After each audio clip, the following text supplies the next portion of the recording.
Nenek mereka sudah meninggal, tapi malam itu rumah kayu tua terasa berbeda. Lilin redup bergetar, aroma minyak kayu putih dan bunga melati memenuhi udara, dan kursi goyang nenek bergerak perlahan seakan menunggu. Suara nenek memanggil Bagus dan Jatmiko terdengar jelas, menghadirkan masa lalu yang belum selesai.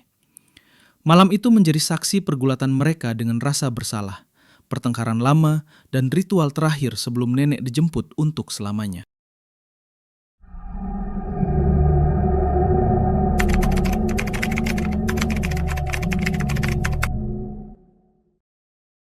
Rumah kayu itu masih sama seperti terakhir kali Bagus menginjakkan kaki di sana.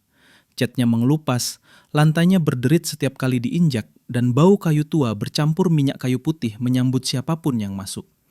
Bedanya, kali ini rumah itu terasa jauh lebih sunyi. Di ruang tengah, jenazah nenek terbujur kaku, diselimuti kain putih. Lilin-lilin kecil menyala redup, membuat bayangan di dinding bergerak pelan. Jatmiko, 26 tahun, duduk bersila di dekat kepala jenazah. Tubuhnya kurus, bahunya sedikit membungkuk, seolah beban beberapa tahun terakhir menekan punggungnya tanpa jeda. Matanya sembab, tapi kering. Ia sudah terlalu lelah untuk menangis. Tangannya tak lepas dari tasbih kayu cendana milik nenek. Ketika baru masuk, tatapan mereka bertemu. Singkat, canggung, lalu sama-sama berpaling. Bagus, 28 tahun, berdiri kaku di ambang pintu dengan ransel kecil di punggungnya. Rambutnya rapi, pakaiannya bersih, aroma kota masih melekat. Ia terlihat seperti orang asing di rumah yang seharusnya paling ia kenal.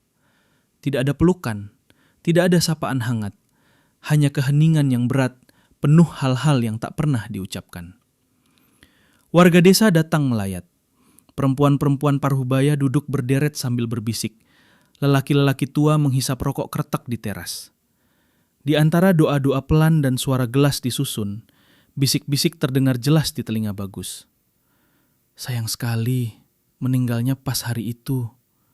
Iya, Jumat Kliwon. Katanya kalau meninggal di hari keramat, arwahnya belum bisa tenang. Bagus mendengus pelan. Ia tidak percaya pada hal-hal semacam itu. Baginya, nenek hanyalah perempuan tua berusia 74 tahun yang akhirnya menyerah pada usia dan penyakit. Namun Jatmiko, yang duduk di sudut ruangan, terlihat semakin tegang setiap kali kalimat itu terucap. Nenek semasa hidup dikenal keras kepala dan taat pada tradisi. Sebelum kita lanjut ceritanya, saya mau ucapkan terima kasih buat kalian semua yang sudah setia nonton dan dengerin cerita horor di channel ini. Kalau kalian suka, jangan lupa like, subscribe, dan tulis di kolom komentar pengalaman horor kalian. Cerita yang paling menarik nanti akan saya buatkan videonya. Ia percaya hari baik dan hari buruk, percaya tanda-tanda alam, percaya bahwa keluarga yang terpecah adalah dosa paling besar. Dan kini, kepercayaannya seperti tertinggal di rumah itu, menempel di dinding, di lantai, di udara yang terasa semakin pengap. Menjelang tengah malam, rumah kembali sunyi. Lilin-lilin mulai padam satu persatu. Jatmiko mempersilahkan Bagus tidur di kamar lamanya. Kamar sempit dengan lemari tua dan foto keluarga yang tak pernah diganti. Di foto itu, mereka masih kecil.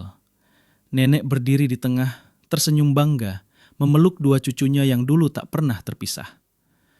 Bagus berbaring dengan mata terbuka. Jam dinding berdetak terlalu keras. Pukul 2 lewat sedikit, ia mencium bau masakan.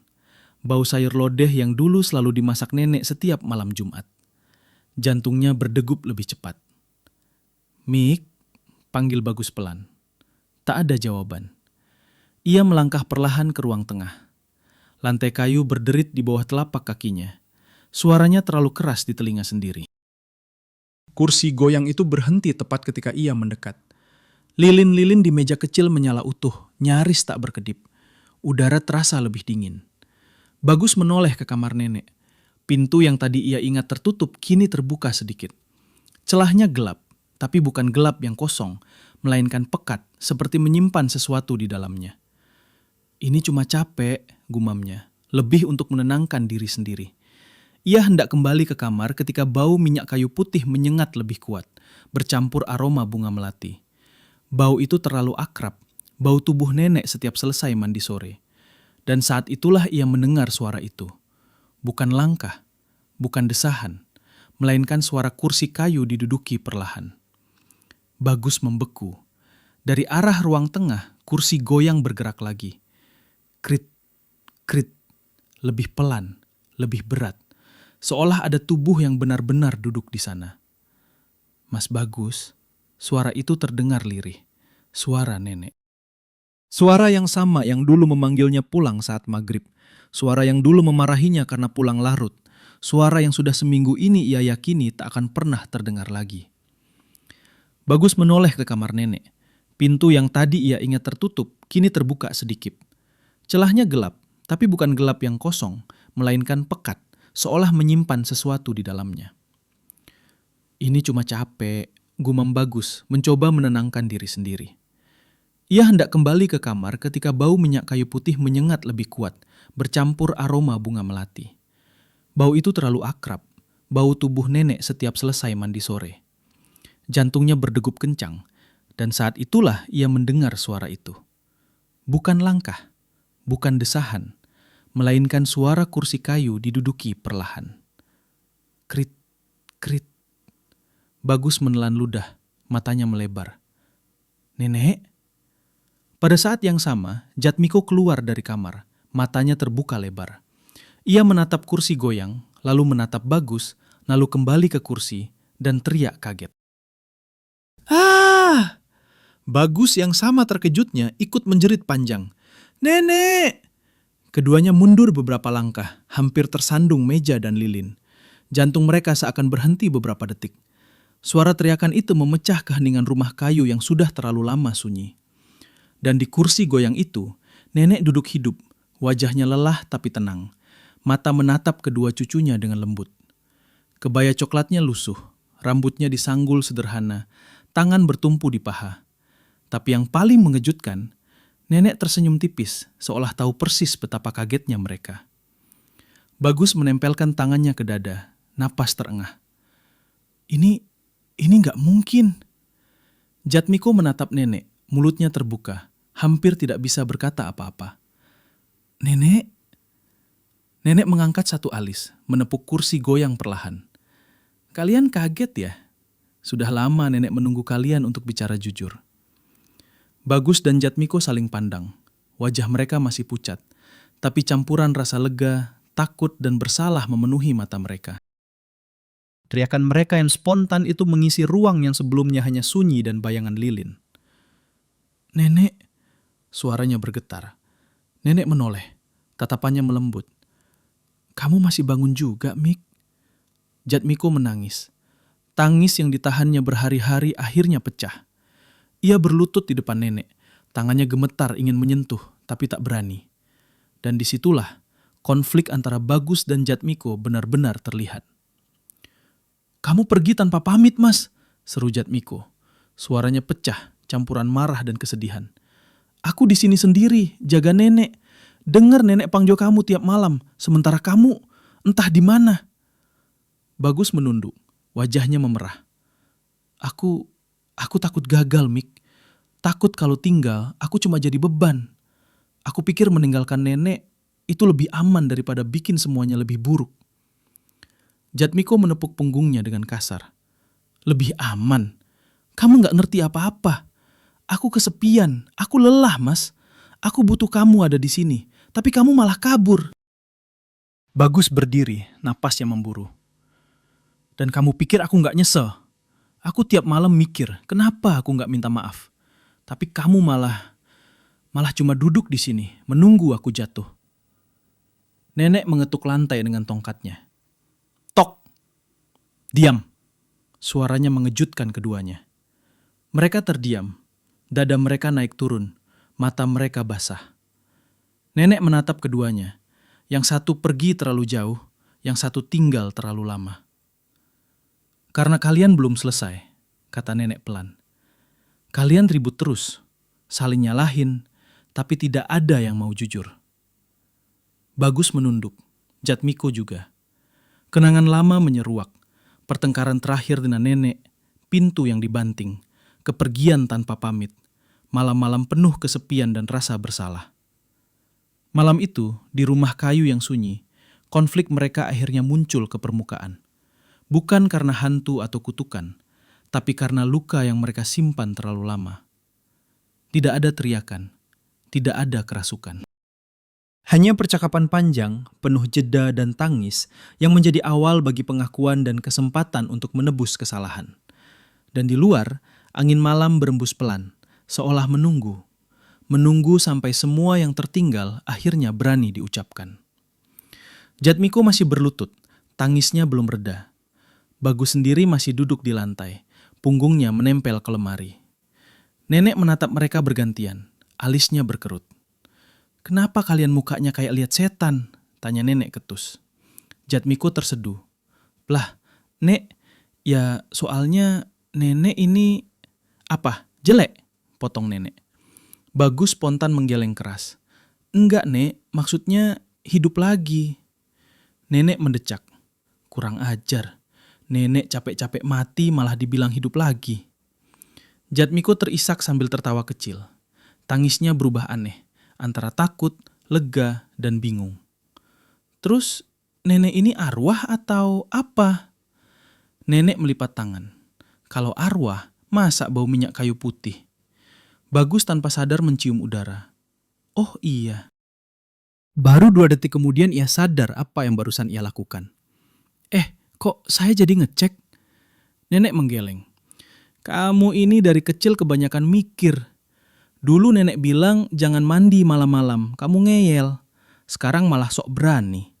Jatmiko menyeka air mata. "Nek, kalau nenek nongol begini, orang bisa mati jantungan." "Ya jangan lihat terus," jawab nenek santai. Bagus menutup wajahnya. "Ini mimpi, ini pasti mimpi. Besok bangun, saya sudah di kosan." Nenek mengetuk lantai dengan tongkat yang entah sejak kapan ada di tangannya. Tok, tok. Kosong, ini bukan mimpi. Jatmiko refleks membaca doa cepat-cepat. Nenek melotot.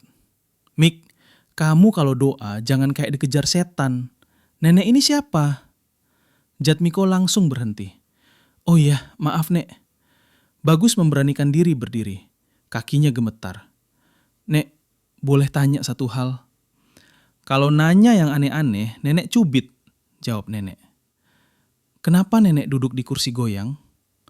Nenek menepuk sandaran kursi. "Lawong ini kursi nenek, masa nenek jongkok?" Jatmiko tertawa kecil, lalu buru-buru menutup mulutnya. "Maaf Nek." Nenek menatap mereka dengan wajah setengah jengkel, setengah sayang. "Sudah gede, masih ribut. Dulu rebutan pisang goreng, sekarang rebutan salah siapa?" Untuk pertama kalinya malam itu, ketegangan mencair. Masih ada rasa takut, tapi di sela-selanya muncul tawa kecil yang canggung, tawa yang sudah lama tidak terdengar di rumah itu. Bagus duduk di kursi seberang nenek, jaraknya masih aman. "Nek, kalau boleh jujur, saya kangen." Nenek terdiam sejenak, lalu mendengus pelan. "Terlambat bilangnya." Namun sudut bibirnya terangkat sedikit. Dan di tengah rumah kayu yang penuh kenangan, untuk sesaat kematian terasa tidak semenakutkan itu. Hanya bagian aneh dari keluarga yang kembali berkumpul, lengkap dengan omelan, tangis, dan humor yang tidak pernah berubah. Tawa kecil itu perlahan menghilang. Kursi goyang kembali bergerak pelan. Krit, krit. Suaranya kini terdengar lebih berat, seolah menekan ruang di sekitarnya. Nenek menatap kedua cucunya lama. Wajahnya tidak lagi santai. Garis-garis di dahinya tampak lebih dalam. "Sudah cukup ketawa-ketawanya," katanya. "Sekarang dengerin nenek." Jatmiko spontan duduk tegak. Bagus ikut meluruskan punggung, meski tangannya masih gemetar. "Kalian pikir nenek senang bolak-balik begini?" lanjut nenek. "Dingin, capek, tapi nenek belum bisa pergi." Bagus menelan ludah. "Kenapa, Nek?" Nenek menoleh padanya. Tatapan itu tajam, tapi bukan marah, lebih ke kecewa. "Kamu pergi tanpa pamit," katanya pelan. "Waktu itu nenek sakit. Kamu tahu?" Bagus terdiam, matanya berkaca-kaca. Aku tahu, tapi aku pikir kalau aku tinggal, aku cuma jadi beban." Beban? Jatmiko menyela, suaranya meninggi untuk pertama kalinya. Mas, aku yang sendirian di sini. Aku yang bolak-balik puskesmas. Aku yang dengar nenek manggil nama kamu tiap malam. Bagus berdiri. Emosinya meledak. Aku juga capek, Mik.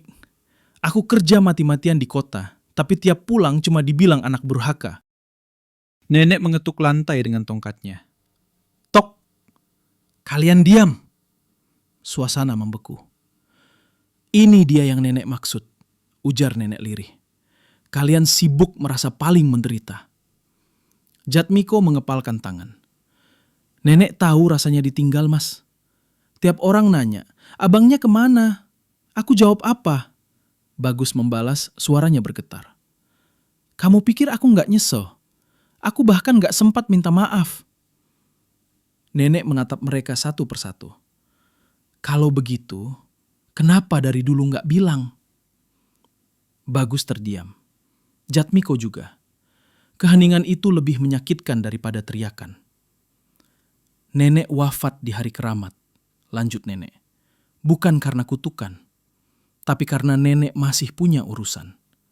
Kalau urusan ini nggak selesai, nenek akan terus di sini. Jatmiko mendongak panik. Terus apa yang harus kita lakukan, Nek?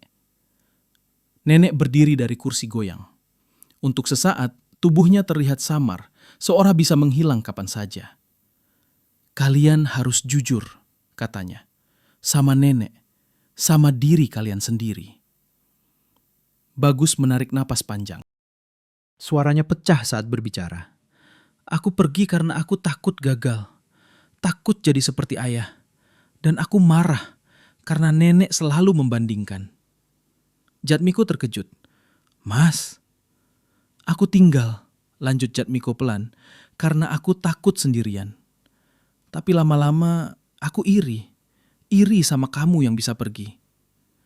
Nenek memejamkan mata. Air mata mengalir di pipinya. Air mata arwah jatuh tanpa suara. Kalau begitu, katanya, kalian harus pilih. Mau terus saling menyalahkan atau benar-benar jadi keluarga lagi. Angin dingin menyapu ruangan lebih kencang. Lilin-lilin bergetar hebat. Di luar, suara ayam jantan terdengar lebih awal dari biasanya. Tanda malam hampir berakhir. Dan di rumah kayu itu, konflik yang selama bertahun-tahun terkubur akhirnya muncul ke permukaan, menunggu diselesaikan, sebelum waktu benar-benar habis dan nenek dijemput untuk terakhir kalinya. Nenek berdiri di tengah ruang tamu. Bayangannya bergetar samar, seperti pantulan di air keruh. Angin dingin perlahan mereda, tapi udara masih terasa berat. Besok malam, kata nenek pelan, malam terakhir sebelum aku dijemput. Jatmiko menelan ludah. Dijemput siapa, Nek? Nenek meliriknya. Ya siapa lagi? Jangan nanya yang aneh-aneh. Bagus menghela napas panjang. Bahkan di saat seperti ini, nenek masih sama. Menjawab serius dengan cara yang menyebalkan. Kalian harus melakukan satu hal, lanjut nenek. Ritualnya sederhana, gak pakai macam-macam. Jatmiko terlihat tegang. Baca doa, puasa, mandi kembang? Enggak, jawab nenek cepat. Nenek sudah capek bau bunga. Bagus hampir tertawa, lalu menahannya. Kalian harus duduk bertiga, kata nenek, di ruang tengah ini. Sebelum tengah malam. Bicara yang jujur. Gak boleh marah, gak boleh bohong. Jatmiko mengernyit. Itu ritual. Nenek mendengus. Buat keluarga kita, itu paling susah. Keesokan harinya, mereka bersiap. Jatmiko membersihkan rumah, mengganti kain penutup meja, menyalakan lilin seperti yang biasa dilakukan nenek. Bagus pergi ke pasar membeli makanan kesukaan nenek, pisang goreng dan teh manis hangat. Tangannya gemetar saat menyebut nama nenek pada penjual, seolah masih tak percaya semua ini nyata. Menjelang malam, hujan turun rintik-rintik. Jam dinding berdetak mendekati pukul 11. Nenek muncul perlahan di kursi goyangnya. Wajahnya tampak lebih pucat dari malam sebelumnya. Kalian siap? Tanyanya. Jatmiko duduk di lantai. Bagus di kursi seberangnya. Jarak mereka tidak terlalu dekat, tidak terlalu jauh, seperti hubungan mereka sekarang. Nenek mulai, kata nenek. Nenek minta maaf. Dua cucunya menoleh bersamaan. Nenek keras, lanjutnya. Nenek pikir marah bisa bikin kalian kuat, ternyata bikin kalian jauh. Bagus menunduk, dadanya terasa sesak. Aku minta maaf pergi tanpa pamit, katanya akhirnya. Aku takut kalau aku tinggal, aku makin benci sama diri sendiri. Jatmiko mengusap wajahnya. Aku minta maaf sering nyalahin Mas. Aku juga capek, tapi aku gak pernah bilang. Suara hujan di luar semakin deras. Lilin bergetar hebat. Jam dinding berdentang 2 kali. Nenek tersenyum tipis. Nah, gitu. Dari dulu juga gampang. Angin hangat tiba-tiba menyapu ruangan, menggantikan dingin yang selama ini menekan. Bau sayur lodeh perlahan memudar, digantikan aroma tanah basah. Tubuh nenek mulai memudar. Jangan berantem lagi, katanya pelan. Kalau kangen, ngomong. Jangan nunggu mati. Jatmiko menangis. Bagus berdiri, refleks ingin memeluk, tapi tangannya menembus udara kosong. Nek, suara Bagus patah. Nenek tertawa kecil. Sudah, nanti keburu dijemput. Kursi goyang berhenti bergerak. Jam dinding kembali berdetak normal. Dan untuk pertama kalinya sejak nenek wafat, rumah kayu itu terasa tenang. Bukan karena kosong, tapi karena semua yang tertinggal akhirnya dilepaskan. Pagi itu, rumah kayu di ujung gang terlihat sama seperti biasanya. Cat mengelupas, lantai berderit, bau kayu tua bercampur minyak kayu putih. Tapi sesuatu terasa berbeda. Udara lebih ringan, sunyi yang dulu menekan kini berubah menjadi damai. Bagus membuka pintu kamar lamanya. Matahari pagi menembus jendela, menyorot foto keluarga yang tergantung di dinding. Ia menatap nenek yang tersenyum di foto itu. Dan untuk pertama kalinya dalam bertahun-tahun, ia tersenyum balik tanpa rasa bersalah. Jatmiko keluar dari dapur, membawa piring pisang goreng hangat. Tubuhnya masih kurus, tapi matanya lebih cerah. Mas, sarapan dulu? Tanyanya sambil menahan senyum. Bagus duduk di meja, mengambil pisang goreng. Enak banget, ucapnya. Tapi kemudian, tiba-tiba ia mengernyit. Mik, bau sayur lodeh ini masih sama ya? Jatmiko tertawa kecil, menyenggol bahu Bagus. Mungkin cuma ingatan, Mas. Atau nenek lagi ngintip kita dari entahlah. Mereka tertawa. Tawa itu ringan, tanpa rasa takut atau canggung. Rumah yang dulu terasa menekan kini terasa hangat, seperti rumah sebenarnya.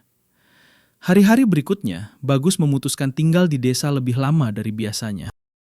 Ia mulai membantu Jatmiko di sawah. Sesekali ikut ke pasar, bahkan terkadang menuruti kebiasaan nenek, seperti menyalakan lilin kecil setiap Jumat malam. Tidak lagi karena takut, tapi sebagai penghormatan dan kenangan. Jatmiko juga berubah. Ia belajar tidak terlalu menuntut Bagus, tidak terlalu keras pada dirinya sendiri. Ia bahkan mulai menulis catatan harian, menuliskan semua yang dirasakannya, seperti yang nenek sarankan dulu. Kalau kangen, tulis, jangan simpan di dada. Suatu sore, saat matahari mulai tenggelam, keduanya duduk di teras rumah kayu. Kursi goyang nenek sudah tidak bergerak lagi, tapi Bagus menepuknya perlahan. Kalau nenek lihat kita sekarang, pasti senyum ya, katanya. Jatmiko mengangguk. Iya, kita nggak ribut lagi. Minimal sampai nenek nanti jemput kita juga. Bagus tertawa tipis. Ya ampun, Mik. Dulu kita berantem cuma karena pisang goreng sama kursi goyang. Sekarang kita berantem sama, ya, dunia aja kali ya. Mereka tertawa lagi. Kali ini lebih panjang. Angin sore membawa aroma kayu dan tanah basah, menandakan hujan sebentar tadi telah reda. Dan di dalam rumah kayu itu tercipta satu hal yang baru, kedamaian. Kedamaian yang lahir dari pengakuan, maaf, dan cinta sederhana yang selama ini tertahan. Di sana, Bagus dan Jatmiko belajar satu hal penting, bahwa kehilangan itu pasti, tapi keluarga, meski terlambat, meski ribut, bisa dipulihkan, bahkan setelah kematian dan kesalahan yang lama terpendam. Mereka duduk di sana, berdua, sambil mengatap langit senja. Tak ada teror, tak ada penyesalan, hanya rasa hangat yang memenuhi rumah kayu tua sebelum benar-benar dijemput oleh kehidupan yang baru.